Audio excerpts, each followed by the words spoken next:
Cualquiera va a tirar ya.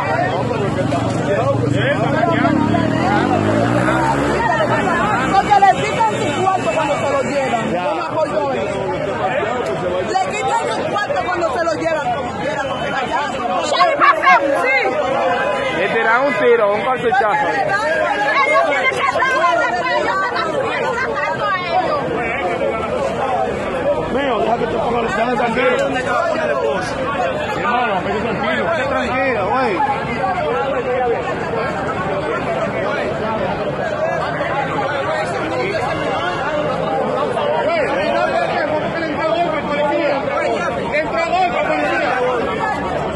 Por su cual. Que le entrega el policía y a mí también.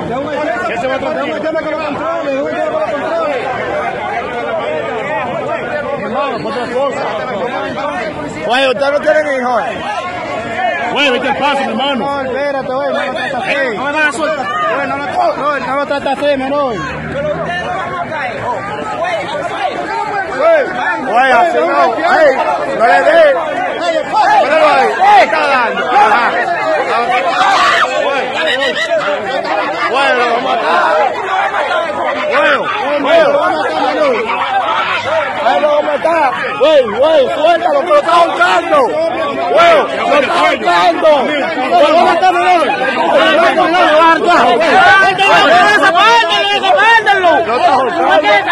ahorcando! ¡Ya! ¡Está preso! ¡Espérate!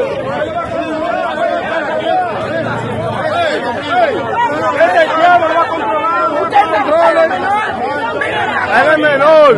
Es un niño menor. Primer teniente, él es menor. Primer maltrátase.